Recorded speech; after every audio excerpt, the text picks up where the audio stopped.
You're listening to the Cyberwire Network, powered by N2K.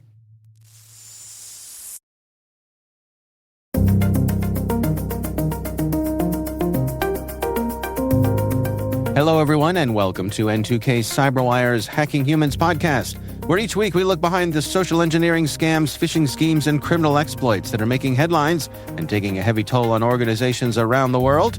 I'm Dave Bittner, and joining me is Joe Kerrigan. Hey, Joe. Hi, Dave. And our N2K colleague and host of the T-Minus Space Daily podcast, Maria Vermazis. Maria. Hi, Dave, and hi, Joe. Hi, Maria. We've got some good stories to share this week, and we will be right back after this message from our show sponsor.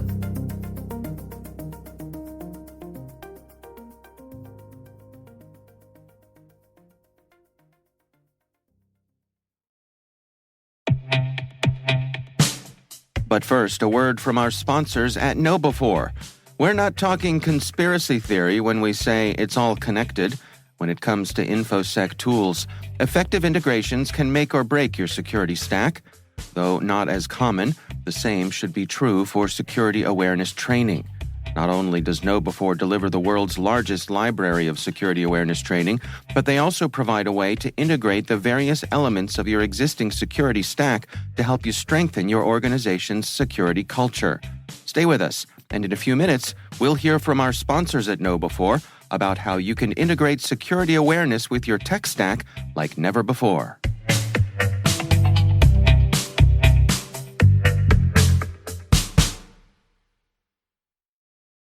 All right, before we dig into our stories this week, we have a few bits of follow-up here. Yes. You want to start us off, Joe? Yeah, I saw this come across the news feed today when I was looking for a story for today, and it was a VIN Swap scam. We've been talking a lot about VIN Swap scams. But right. This is an actual case of a guy in Nevada. He lived in Las Vegas. His name is Sherman Habibian, and he found a GMC truck for sale on Facebook Marketplace, negotiated a deal, and then when he went to register it, cops pulled up behind him and said at the VIN verification or the VIN inspection site, and they lit him up, and he's like, uh-oh. And sure enough, Oh, no. the car had been stolen. Now, the good news is that Mr. Habibian had asked for the driver's license of the guy that was selling the car for him, and the guy gave him a fake ID, and he took a picture of it, but that was enough evidence to find the guy. And the police have arrested him. I don't know that Mr. Habibian will get his money back, though, because it took 3 days for the police to find him, and that money is probably already into somebody else's hands. The cops are saying this is he's a middleman, a guy that goes out and sells the car, takes the cash, and goes. So there's somebody else behind this who is making the money here. And the person that got arrested is just, a person of opportunity. Huh. And do we think that maybe the truck will find its way back to its rightful owner? Oh, the truck is going back. Yes. Okay. That is probably going to happen because it was a stolen vehicle when Mr. Habibian bought it and took it to the VIN inspection station. They say at the VIN inspection station, they see this happen about 3 times a week. 3 times. That's a lot. Jeez. And they recommend that if you're going to do this, if you're going to buy a truck from somebody, do it at the VIN inspection station. That you can have the VIN inspected there, make sure it's valid, make sure it's not a stolen car, make sure that all the VINs match up, and then you can go ahead with the transfer. And if they say no, we're not going to the VIN inspection station, you say that I'm not buying the car from you. That's good. No, that's a great advice. Huh. Okay. Well, we got another bit of follow-up, some kind clarification and / correction from one of our listeners. This was appreciated. That's right. This is from someone who goes by Lippard on Mastodon, who I believe follows me on Mastodon. And they write, listening to the latest Hacking Humans, it's not accurate to make a blanket statement that bank participation in FinCEN reporting is voluntary. Banks are required to submit suspicious activity reports to FinCEN under the Bank Secrecy Act and to respond to law enforcement requests under the Patriot Act. What is voluntary is participation in Patriot Act Section 314B, proactive information sharing between financial institutions and with law enforcement. Okay. Also raised on this episode is whether you can pay taxes with cryptocurrency. You can for state taxes in Colorado and Utah, but virtually no one does it. Which doesn't surprise me. Voluntary taxes, really? And I just can't help thinking, like, paying your taxes in cryptocurrency would be some kind of a red flag. Right. You know? Yeah, like, it just sounds like a bad idea to me. Right. It's like pulling up to the IRS headquarters and trying to pay your taxes in rolls of pennies, you know? Oh, you know someone's done it. That does sound like someone's a good idea. done that. I'm Free sure. stater. Malicious compliance. Yeah. It's interesting. I mean, we'll see what happens with the coming administration, because incoming President Trump has said that he's going to be very friendly with cryptocurrency. So I suspect we could see more access to those options with his coming administration. So time will tell. And more scams. Yes. And a lot more scams. It will probably That's result in right. more scams. Probably. Yep. Probably. All right. Well, we would love to hear from you. If there's something you'd like to share with us, you can email us. It's hackinghumans@n2k.com. Let's jump into our stories here. And Joe, why don't you start things off for us? Dave, I have a story from none other than Stu Showerman, CEO of KnowBe4, a longtime sponsor of the show. That's right. And it is, the title of this is Real Social Engineering Attack on KnowBe4 Employee Failed. Foiled. Foiled. Sorry. Yeah, It yeah. says foiled. For some reason, whenever I see the word foiled, I read it failed. Okay. You failed at reading foiled. I did. I've been foiled by foiled. That's right. The person is named, we're just going to call him David B, apparently, and he is the VP Hold on. It's not me. No, it is not you. Okay. I didn't even make that connection, Dave. Yeah. Keep going. He is the VP of Asia Pacific and Japan, and he experienced a sophisticated attack where late one night, he got a call from somebody impersonating the head of HR, CHRO, if you will. And they started with phone calls, and all you could hear was the connection is bad. The connection is bad. And they're spoofing the chief HR, his name is Ani. They're spoofing Ani's phone number. So in one of the calls, the scammer says, look, I'm on a plane and it's not letting me do WhatsApp audio or video. Let me just text you this information, right? And David says, okay, fine. And he starts this conversation with this scammer. And at some point in time, the scammer asks for some money. He says, I need at least 30,000 Singapore dollars in my account because I can't access my account. And David says, well, I got to hit the fish alert button, right? Which is a KnowBe4 product that everybody who works at KnowBe4 should know about. And this guy pretending to be the HR guy didn't know about it. So David was like, that's a little odd.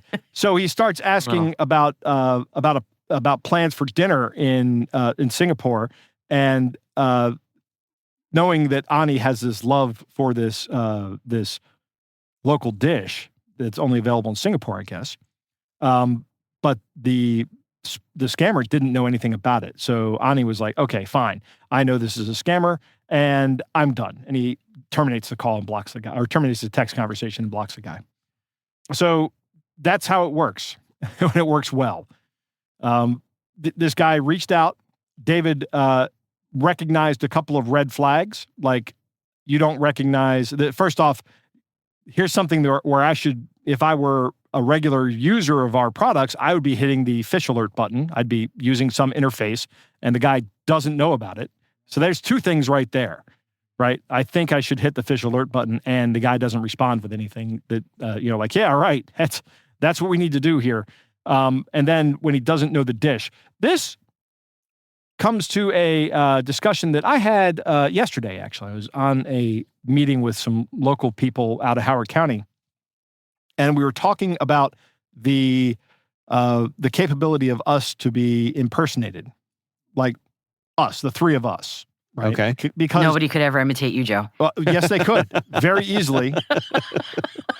Just by taking the last 5 minutes of audio where I was sitting here droning on about this story. Yeah. And then impersonate. Your words, but not your essence. Yes, right. That's right. Yeah. And that's kind of my point here, is it could sound like me, And I've actually had this conversation with everybody in my family, and another person on the meeting yesterday said they've done the same thing, where I will never call and ask you for money. That's not going to happen. If I'm going to ask you for money, I'm going to be there in person. I'm going to make the effort. Right. Hopefully I never have to ask anybody for money, right? Yeah. But I'm not going to call and ask you for money. And if I do, that's probably a scammer. So think like that. Think in terms of how you would, if someone's calling you, and even if you think you know them, these voice modifiers are getting really good and almost real time. So have a password or ask some do some knowledge-based authentication. You know, hey, what are you going to do with this weekend with the trip? Or something like that. Or my favorite thing that I was thinking of today is somebody calls you from your bank. I was thinking this on the way over, and this doesn't really apply to an interpersonal thing, but somebody calls you from your bank and says, hey, I'm from your bank. And you go, Bank of America? And they say, yes. I don't have an account with Bank of America. So you pick a bank where you don't have an account, and ask if they're from that. Right. Yeah. Yep. That's a I good remember one. as a kid. Yeah, I remember as a kid there was advice. I think kids are still being given this advice. Have a password between you and your parents. If somebody says, hey, I'm here to pick you up after school, they don't let people do that anymore. But No, back they when don't. I was a kid, they did. Yeah. they used to just let anybody pick up a kid. They're like, Get in get the him car out of with the here. stranger, Billy. Yeah. As long as they know the password. He says he says he's your uncle. Yeah. Yeah. I'm sure he's related to you somehow. Right. He looks like you. Yeah. So I actually had that conversation with my mom. Hey, do you remember the password that we talked about when I was a kid? She didn't remember, but I got to refresh her memory. It was a nice little trip down memory lane. I'd like to know what the password was. I'm not telling you. Ah. Because it's my Because I'm going to send someone to abduct Maria. or her mom. You tried to social engineer me just now? Kidnap Maria's Would mom. have been a very, very bad one. Just to teach her a lesson. Kidnap her mom. Yeah. What? Yeah. You never my should have shared that mother-in-law. password, Maria. I'll bet her mom puts up much less of a fight than she does. Oh my God. Can we leave my mom out of this? Too late. Too late. I would never harm a hair on your mother's head, Maria. Listen, have you ever pissed off a Greek lady? I don't recommend it. No, probably not. Yeah. Probably would not go well. Probably just as bad as making an Irish woman mad, which I do on a regular basis. Oh, I see. Yes, I understand. All right. Well, we will have a link to that story in the show notes. Maria, what do you have for us this week? Another gold bar scam, which I'm amazed to see these.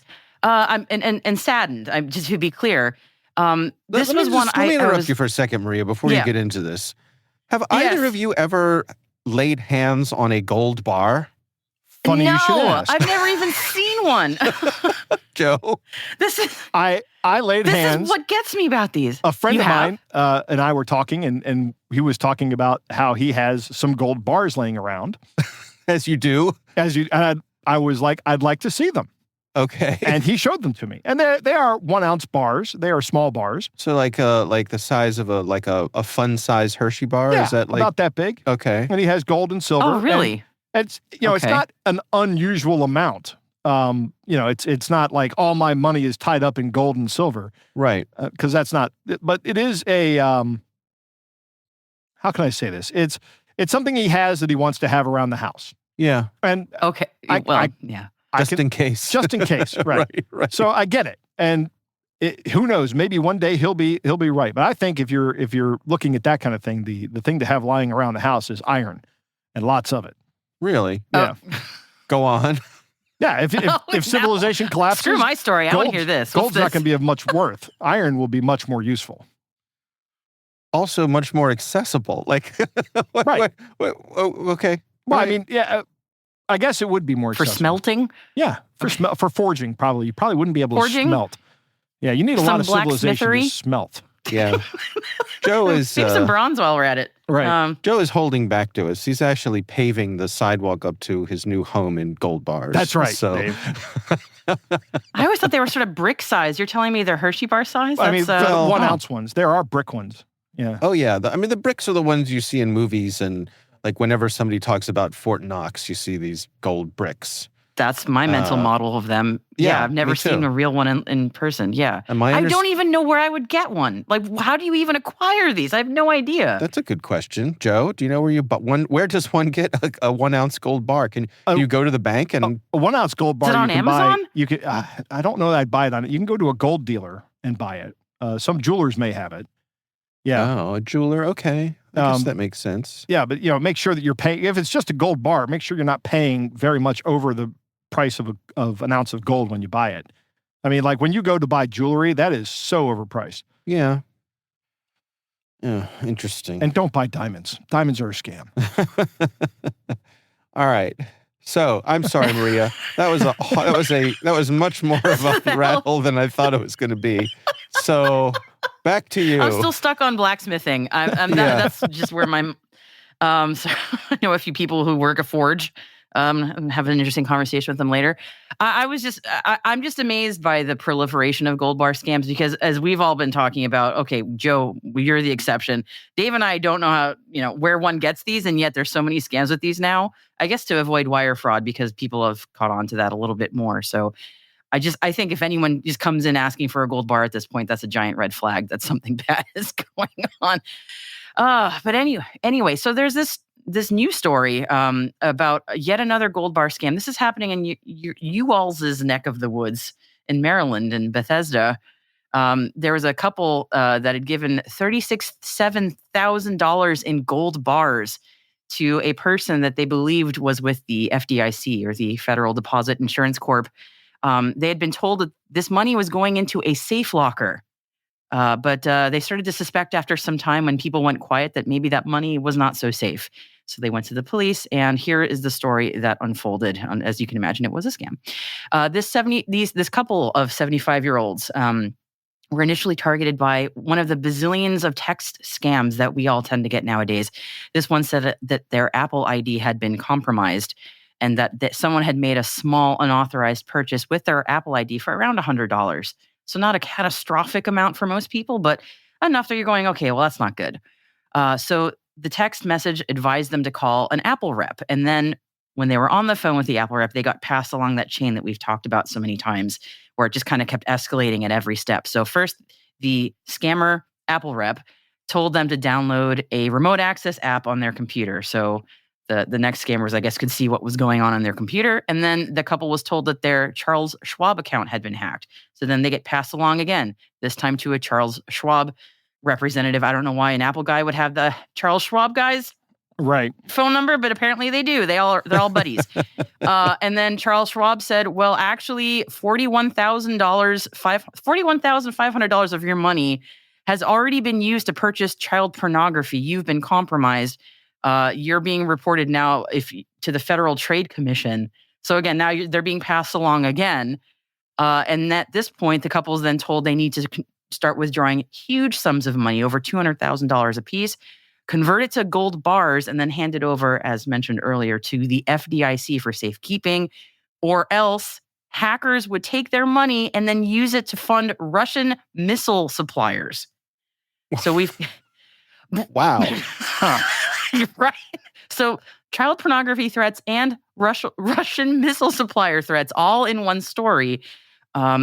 That would terrify a lot of people, understandably. Right. So that's the point here. When you hear child pornography, or as I prefer to call it, CSAM, because it's not as jarring as what it actually is. And when you hear that, immediately you're like, what? No, I'm not involved. You become immediately defensible, because this is one of the most reprehensible things that people get busted for. Agreed. Right? Nobody wants to be Yes. associated with this at all. So even mentioning this is going to have a real impact on your thinking capability. Yeah, you're going to want to clear that up right away. Whatever it takes. I'm dropping everything. I'm getting this cleared up right now because I don't want any of this near me, because no reasonable person ever would. So you're going to do whatever it takes to just get this to go away. Right. And while you're still worried about yeah. that, they pile on with the Russian missile suppliers. Right. Which we've talked about stories like this where when we read it back, it just sounds so funny to hear it Right. in this context. But in with the the real urgency, time, it doesn't feel that way. I'm imagining like the scammers with one of those big wheels that you spin that goes click, click, click, click, click, click, click, like, and what's it going to be? Russian missile suppliers. All right. Like. Who's the next one? Tick, tick, Yeah. tick, tick, tick, tick. Iranian I hate that that's so embargo funny. avoidance. Yeah. Just in the call center. They're like, Right. Spin the wheel. Yeah. Oh my God. So then there's subterfuge that's always layered in with this where, don't tell anyone about this because then you'll compromise this whole mission that we've got you on because we need you to participate and cooperate. Otherwise, this all goes south and then you're implicated. So, of course, they're not talking about it to anybody who could help them. And then the additional subterfuge of, hey, there's going to be this handoff. It's going to be very spy movie. We're going to have you do, buy these gold bars, hand them to this FDIC person who's going to ask you for a password. The passcode is 2525. And as long as he knows it and you know it, then you know it's legit. And even though it's in an Old Navy parking lot, this is a completely legitimate transaction when you hand this money over to a total stranger. Anyway, so eventually, as we mentioned at the top, the police did get involved because they kindly told this couple, hey, you are getting massively scammed. The police actually worked with this couple and created a situation where the scammers would come back to do another pickup, basically, of the gold bars. And a young police detective posed as a 75-year-old woman, and I guess the person doing the pickup did not question this whatsoever and just sort of fell for it themselves. And when the scammer picked up the gold bars and went back to New York City where they were based, they were arrested. And the thing that I found interesting about this person, his name is Yong Xian Huang. He's 23 and speaks only Cantonese. And his attorney is saying basically, because he speaks no English, how on earth could he be involved in a scam as complicated as this? He's just a patsy. And I question if even he knew what he was doing. Maybe he was just told, go to this place, show this number, and drive. He may not even know what he was doing. Yeah, he's a mule. Yeah, essentially, exactly. Yeah, I mean, he got hired for a courier job. Mm-hmm. Yeah, he had no idea. So thankfully, it sounds like this particular scam, the police are trying to investigate more who's at the center of it. We can probably take some wild guesses. But in Montgomery County alone, and they've actually uncovered a number of these stories that we've talked about on the show. They said that gold bar scams have totaled $6.6 million in losses already that they've seen. And this is just in that one county. So this is a lot of money. And I went to the FDIC. What was that? I have family that lives in that county. I mean, if this is just one county, you've got to wonder how much money is flowing in gold bars in these scams all over the country. I mean, this is quite a lot of money. I went to the FDIC's website also because I was just curious what I know they know about all these scams. So they actually have something front and center on their website, just sort of reminding people what the FDIC does and does not do. And they make a point of saying, we will never send you unsolicited correspondence asking for money, and we will never threaten you. No government agency will ever demand that you pay by gift card, wiring money, or digital currency. I think they should probably add gold bars to that list. And the FDIC would never contact you asking for personal details such as bank account information, credit and debit card numbers, social security numbers, or a password. So I don't know. Gold bars just should be a red flag for anybody at this point. But this is just wild that these keep happening. There's so many around the country, and Montgomery County seems to be focusing on them a lot. But I'm sure there are other places where it's even worse. At one point in time, Montgomery County was in the top 5 wealthiest counties in the country. Yeah. It was a very wealthy county. I'm sure that's why it's being that's why it's being targeted. Yeah, for sure. I mean, I guess also gold bars are comparatively easy to move around the world, right? Sort of universally valuable. Yeah, and it's not only that, but I can take a gold bar and modify it so it doesn't have the same numbers on it. I can have the gold. I can do something to the gold bar that makes it not the same thing, right? Like you can't do this with like a $100 bill. I can smelt it, right? Just take it to your forge friends. Right. Maybe throw in a little iron. Yeah, I've seen people that have these gold forges in their house. They're like small ovens that just get really, really hot with a graphite crucible inside of it. So you can do this and then pour in pour the gold directly into some other mold and make another ingot that doesn't have any tracking information on it, and then move that wherever you want. I mean, it's pretty easy to do this. I mean, it doesn't require a lot of skill to move this stuff around. It's almost like cryptocurrency, except it's less trackable. It's very primitive, and I don't mean that disparagingly. It's just we're talking about smelting and crucibles. It's very low level, right? I mean, it's kind of impressive that we've all gone full circle on this. Right. Joe, you and I are around the same age. Do you recall in science class when you were coming up sort of casually playing with mercury? No. We did. I was not allowed to do that. No, we heard the stories though. Was that in elementary school you heard that? No, this was in high school. No, in high school we were told that in high school they actually gave us radioactive material. Yeah, it explains a lot about both of us. Right. But and so, I'm not joking. They brought in I remember what they looked like. They were little tiny discs with radiation in them. Right. Radioactive stuff in them. Did you lick it or? No. I mean, you weren't even allowed to eat anything while you were in the class. We had a hot tub full of mercury, and actually we had so here's the thing. You get a little container of mercury, okay? A little... Don't do this. No, don't do it. Ladies and gentlemen, mercury is a neurotoxin, in case you it's are very not bad. aware. These days, if you spill mercury, the fire department comes and, it's a hazmat situation. Right, but it used to be, mercury, just, Mop it up. Get a paper towel and clean that up and toss it's it like away. a liquid slinky. You can just pass it between, Exactly. And let me just tell you, it is very fun to play with. So one of the fun things that we did in science class is you could float quarters on it, right? 'Cause it's so dense that you can float heavy things on the mercury. So that's the kind of thing we would do. You put that quarter right back in your pocket. Yeah. Or your mouth. Let me just lick this clean. There we go. Wow. It's amazing you both are still alive. Yeah, I know. We are both much, much smarter. I'm going to tell you another horror story. So, but here's how I'm going to bring this home. One of the kids in the school, one of the girls, floated a gold ring in the mercury. Yes. And it turns out mercury and gold are highly reactive.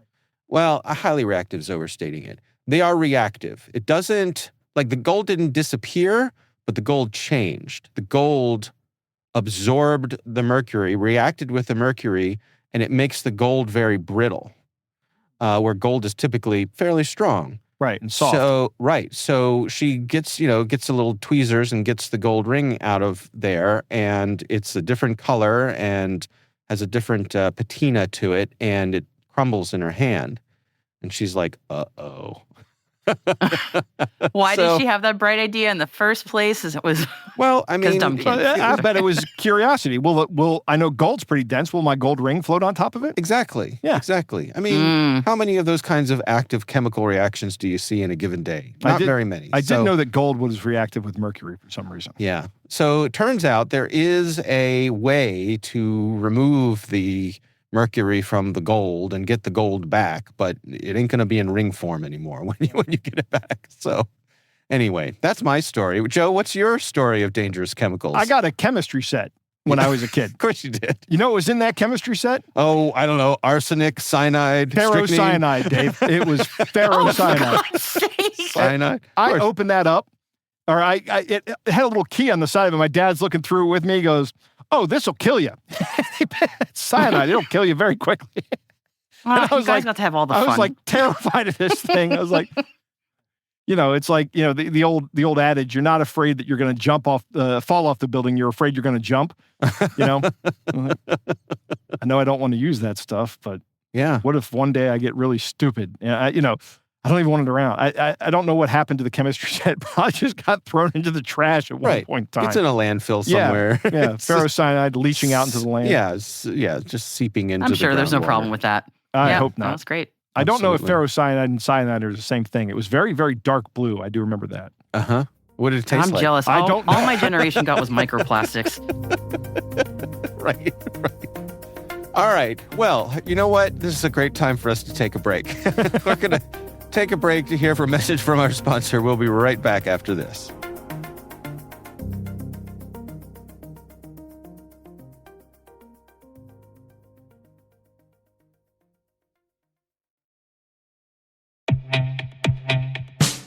Back to the concept of integrations.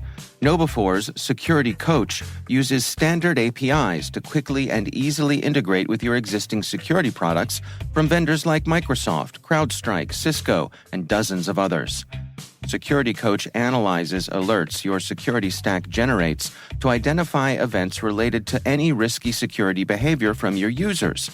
With this information, you can set up real-time coaching campaigns to target risky users based on those events from your network, endpoint, identity, or web security vendors. These campaigns enable you to coach your users at the moment the risky behavior occurs, with contextual security tips delivered via Microsoft Teams, Slack, or email. With 35 integrations and counting, Security Coach delivers the insight you need to improve your organization's security culture. Learn more about Security Coach at knowbefore.com/securitycoach. That's knowbefore.com/securitycoach.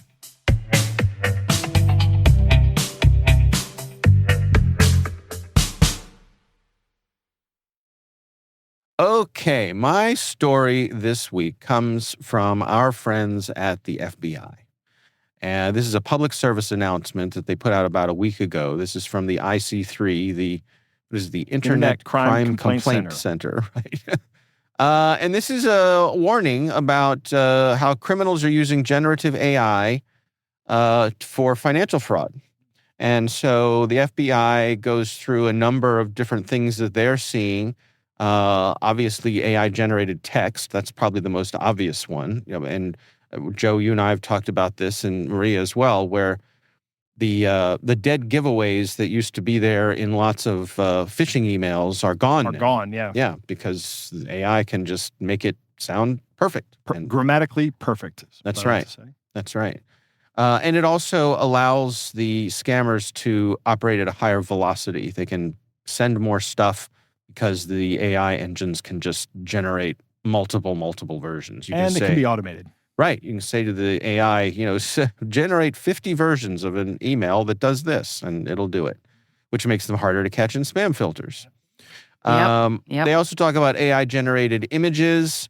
These are for things like social media profiles, for fake ID documents.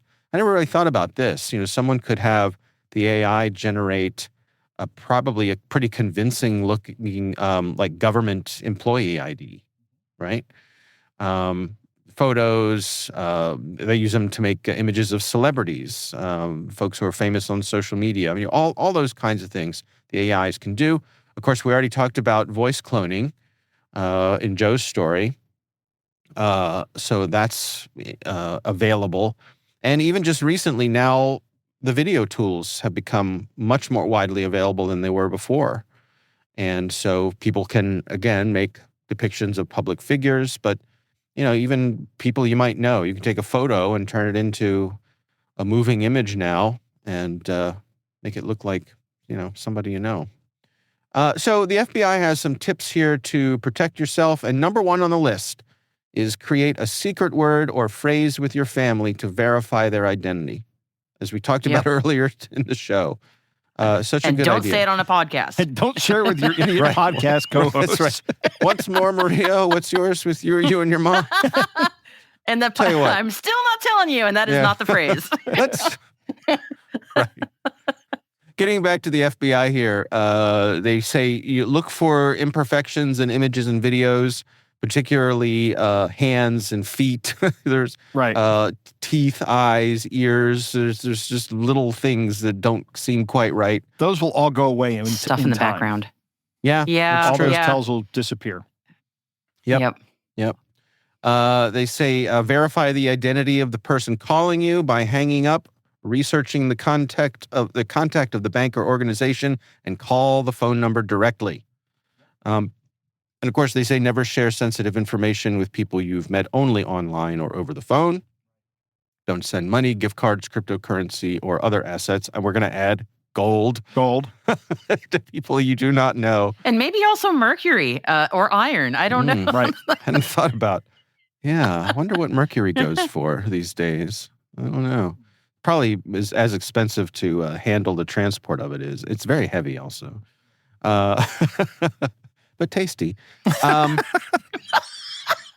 they say, if you believe you've been a victim of financial fraud, please file a report with the FBI's Internet Crime Complaint Center. That is at ic3.gov, and give them as much information as possible. I know from experience and talking to the folks in the FBI that I've had the opportunity to interview that you probably should not expect a rapid reply from the FBI when you put something into this system simply because they are so overwhelmed. There's a lot that goes into that system. Yeah, and they just don't have the resources to directly respond all the time. But know that it does get logged and it does help them go after the things that they do. They do use the information, they do work on it. So if you submit something, it is helpful, even if it might not be completely satisfying with the response that you get. So we will have a link to that in our show notes. It's actually direct, I guess you call it a press release from the FBI. And there's quite a lot of good information in there. And it's one of those things, pretty concise. It also is authoritative. So it's a nice thing to send around to your friends and family to say, look, here's what the FBI says. And maybe you'll help prevent them from getting scammed. All right, let's move on to our catch of the day.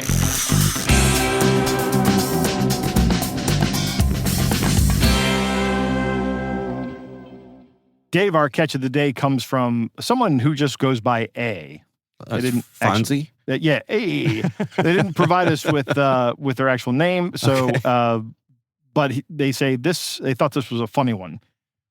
And I'll do a little spoiler, Dave. It looks very much like an advanced fee scam, but it's got a lot of moving parts. Okay. It goes like this. Attention. We sincerely apologize for sending you this sensitive information via email instead of certified mail, postmail, phone, or face-to-face conversation. It's due to the urgency and importance of the security information of our citizens.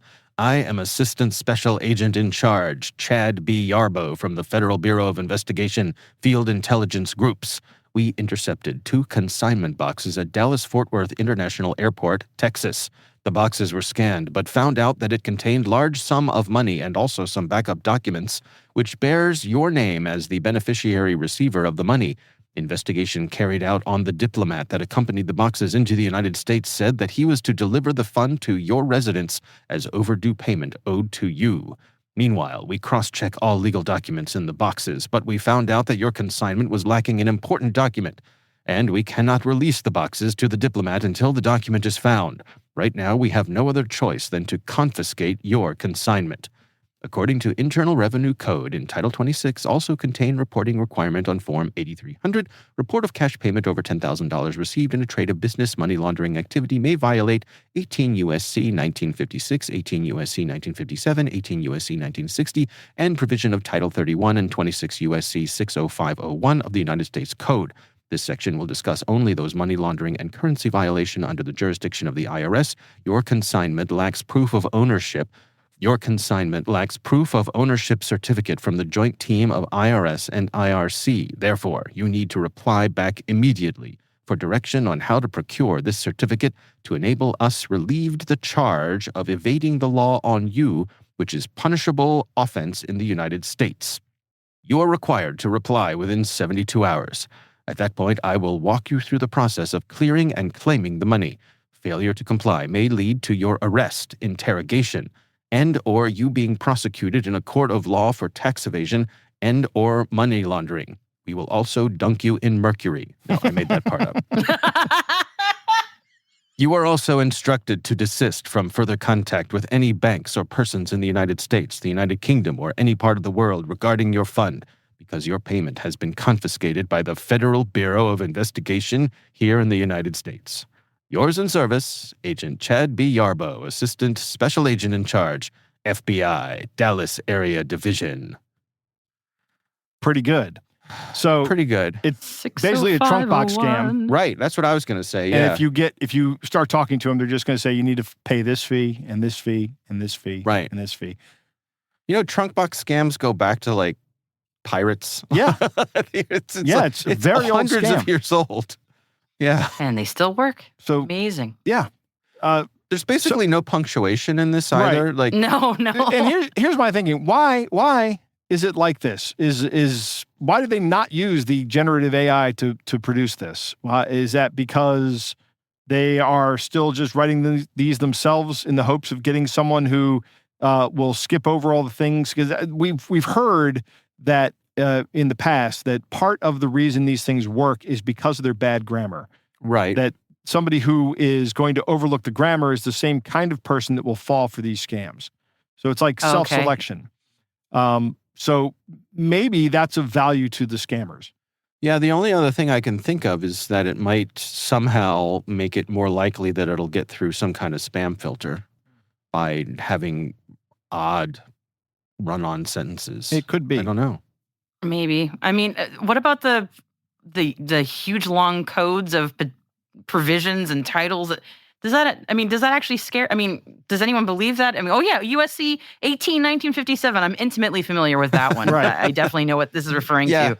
That part strikes me as being copy-pasted off of like the IRS website or something, like just to throw some legalese in there, Yeah. make it seem more official. I didn't take the time to look at these codes. Maybe I should have, you know. Maybe But- you should. Maybe I should. Maybe the listeners can go look them up. But no, it's just there to make it seem legit. These are probably real codes. These are probably real sections of the U.S. code. Oh, you know what? Chad Yarbo is actually an FBI person. Yeah, I'm looking up here on September 23rd of 2024. He was named Assistant Director of the Criminal Investigative Division. Yeah. So they've done Yeah. the So research if you on this Google one. any of this, yeah, it'll come up as very plausible, and you go, "Oh, this must be real." Yeah, so he's actually at headquarters in D.C., but he did recently serve in the Dallas field office. So Really? there you go.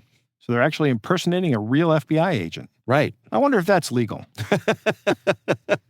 Maybe this email's real. Maybe this is actually happening. Oh Wouldn't- my gosh! It's not at all legal. Wouldn't it be funny if that was the thing that Yeah, they got busted for? Yeah, I like mean- impersonating an FBI. Yeah, maybe Chad Yarborough will hear this podcast and go, "Hey, somebody's impersonating me and using my name as a trunk box scam and advance fee scam." Mm-hmm. Let's, That's the last straw. Yeah, let's go find out who this is. Right. Since I got my promotion, Right. I have resources. Now that I'm at headquarters, there's no more messing around with the Chadster. I hope Chad listens to this podcast. I and would just wants love to it come if on he the did. show. I would love that so much. Yeah. Chad, please reach out if you listen. Yeah. Yes. Chad, thank you for your service to our country. Please, Right. please don't come at us. Thanks, Chadster. Yeah. All right. As always, we would love to hear from you. If there's something you'd like us to consider for our catch of the day, you can send it to us. It's hackinghumans@n2k.com. We want to thank all of you for listening, and of course, we want to thank our sponsors at KnowBe4. They are experts at enabling a fully integrated approach to security awareness training. That is Hacking Humans, brought to you by N2K Cyberwire. We'd love to know what you think of this podcast. Your feedback ensures we deliver the insights that keep you a step ahead in the rapidly changing world of cybersecurity. If you like our show, please share a rating and review in your favorite podcast app. Please also fill out the survey in the show notes or send an email to hackinghumans@n2k.com. We're privileged that N2K Cyberwire is part of the daily routine of the most influential leaders and operators in the public and private sector, from the Fortune 500 to many of the world's preeminent intelligence and law enforcement agencies. N2K makes it easy for companies to optimize your biggest investment, your people. We make you smarter about your teams while making your teams smarter. Learn how at n2k.com. This episode is produced by Liz Stokes. Our executive producer is Jennifer Eiben. We're mixed by Elliot Peltzman and Trey Hester. Our executive editor is Brandon Karp. Peter Kilpie is our publisher. I'm Dave Bittner. I'm Joe Kerrigan. And I'm Maria Varmazes. Thanks for listening.